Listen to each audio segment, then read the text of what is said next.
aren't producing any aerosols by doing this. And it could be a way that we go back into dentistry initially for patients just to arrest the decay. And so if we aren't at a point where we can use drills right away and ultrasonics and whatnot, the silver diammine actually is something to explore. And I would really encourage dentists to consider that. Was there anything else that you guys thought, would be really important to share with other dentists before we open it up for questions? Just anything maybe that we haven't covered or that wasn't necessarily part of the questions I asked? Yeah. I have one. I know I mentioned silver diammine fluoride, and there's the whole cosmetic concern in a traditional dental office with the silver diammine. But one thing I have seen, and I've used it on my own children with the dentist supervision and everything in his practice. But yes, the cosmetics are a concern, but on an interproximal lesion that is just incipient, using a little super floss and getting that silver diammine in there has been amazing. And it's arrested cavities on my own children. And I see it in the geriatric population for gross decay. And so if we aren't at a point where we can use drills right away and ultrasonics and whatnot, the silver diammine actually is something to explore. And the dentists and the patients may say, hey, look at this. This is something that I wasn't really exploring prior. Yeah, I think that's really neat. I've been a lover of SDF for a while. I use it on a lot of things. Like third molars and then sideways, make the erosion cavity, and people don't want to lose 2 teeth and some SDF on there until it do it anymore. But yeah, it's great. And even I use it on, it's not just for, low income geriatric kids. I use it on a lot of people, interproximal incipient or like maxillary posterior. Nobody can see that anyway.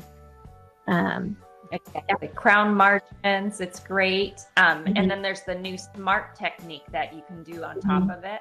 And it's the glass ionomer, and you can build on that with traditional composite if you want for cosmetics, even if it is anterior. So there's a lot of dentistry that can be done without drilling there. Yeah. The smart technique is good. It's not beautiful. It's functional. But now, I might be totally dating myself, but what about the ACP? Don't laugh here. The ACP, CCP, the entire recaldent and tooth mousse MI paste. I know that you don't have to worry about cosmetics. You can give them, as long as they don't have any milk allergies, you can give them a tray, put in a bead of tooth mousse or MI paste, as it's called here in the US, and they can totally be wearing those trays, and it helps recalcify those incipient lesions as well. I know that's what we used when we were in Australia, and I was trained to use glass ionomer like it was nobody's business. When I came to USC, and I was like, dude, I can do a lot with glass ionomer. People were looking at me like, you're crazy. You can't use that. So, like, watch me. So we did a lot of that stuff in Australia, and we used a recaldent, and that was part of the research that the teams at the University of Melbourne were doing at the time. So I think where the SDF is sort of cosmetically causing some issues, maybe the recaldent can replace. I'm not saying totally knock SDF out of the picture, but that could be an option, especially for when it comes to the geriatric population. You just give them a tray and you fill it up and they put it in and they can eat it, they can swallow it, doesn't matter, as long as they don't have a milk allergy. So I think that like with the MI paste, it's like SDF is like, you can use it on a bombed out tooth. Gross caries, anything, and it like arrests it.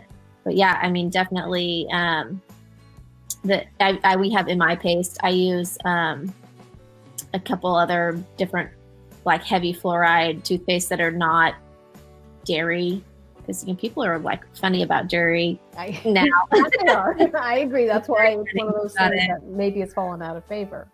Yeah, and so we have a lot of that and SDF. I use both of them, but for, very different things. So they're definitely great, very important for that. Yeah, it looks like in the comments, Gabriel added too that he uses, what do you say, in-office treatment with microdermabrasion in the MI paste for application for the recal to prevent the need for drilling. So sounds like that might be another option folks consider.